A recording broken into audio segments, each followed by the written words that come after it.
Handball association महाराष्ट्राची वार्षिक सर्वसाधारण सभा छत्रपती संभाजीनगर येथे उत्साहपूर्ण वातावरणात संपन्न झाली आहे।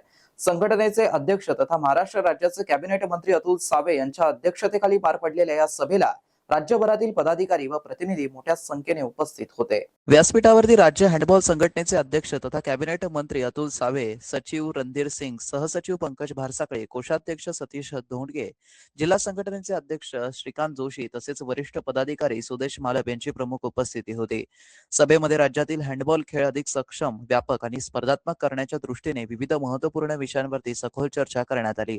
ग्रामीण तसेच शहरी भागातील नवोदित खेळाडूंना आधुनिक प्रशिक्षण सुविधा उपलब्ध करून देणं, शालेय व महाविद्यालयीन स्तरावरती स्पर्धांचं प्रभावी नियोजन करणं, महिला खेळाडूंना अधिक संधी निर्माण करणं तसेच महाराष्ट्राची राष्ट्रीय स्तरावरील कामगिरी अधिक भक्कम करण्यासाठी व्यापक नियोजन करण्यावरती विशेष भर देण्यात आला।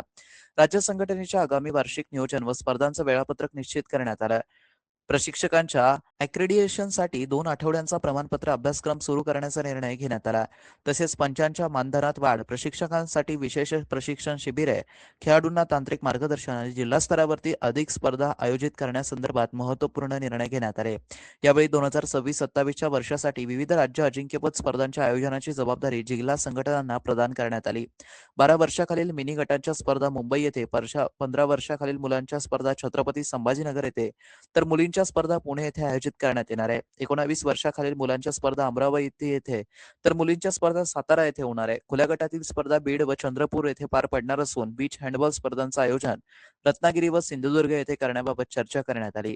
खेळाडूंना दर्जेदार मैदान, प्रशिक्षक आणि अत्याधुनिक क्रीडा सुविधा उपलब्ध करून देण्यासाठी संघटनात्मक पातळीवरील अधिक प्रभावी नियोजन करण्यावरती विशेष सभेत भर देण्यात आला। याच प्रसंगी राज्य हँडबॉल संघटनेचे सहसचिव पंकज भारसाकळे यांच्या वतीने छत्रपती संभाजीनगरचं नाव राष्ट्रीय स्तरावरती उज्ज्वल करणाऱ्या 25-26 वर्षातील राष्ट्रीय हँडबॉल खेळाडू सायली गिरगत, महेंद्र गायकवाड आणि आर्यन वाहुळ या खेळाडूंना प्रत्येकी 10,000 रुपये इतके आर्थिक मदत देऊन गौरवण्यात आलं। उपस्थित मान्यवरांनी खेळाडूंचं अभिनंदन करून त्यांच्या पुढील वाटचालीसाठी शुभेच्छा दिल्या। अनेक असे आमचे मित्र आहेत जे आपल्या या संघटनेला, टुर्नामेंट्सला मदत करतील, त्याचं हे करतील जेणेकरून आपल्याला चांगल्या स्पर्धा घेता येतील। स्पर्धेचं सगळं आपण आज इकडे चार्ट केलेला आहे। मी पंकजींना विनंती करीन, पंकजी लवकरच सगळ्यांना इन्फॉर्म करून त्यांचे ग्राउंड्स, त्यांची बाकीची पुढची तयारी, त्यांचे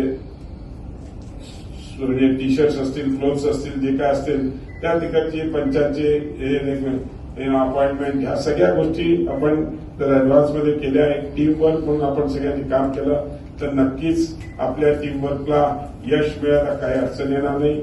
अनेक छोट्या मोठ्या अडचणी आपण सांगितल्या आहेत, मी नक्कीच त्याच्यामध्ये पूर्णपणे लक्ष घालीन।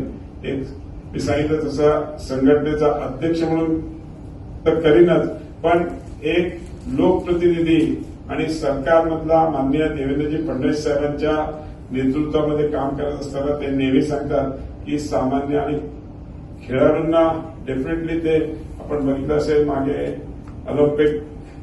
महाराष्ट्र ऑलिम्पिक्सच्या याने त्यांनी स्वतः त्याच्यात इंटरेस्ट घेतला, त्यांनी सगळ्यांना एकत्र बसवलं आणि त्या पद्धतीने काम केलं। नक्कीच पुढच्या काळामध्ये जे मोदीजींचं वाक्य आहे खेलो इंडिया, त्या खेलो इंडियामध्ये आपला पण सहभाग मोठ्या प्रमाणात आणि चांगल्या पद्धतीने होईल।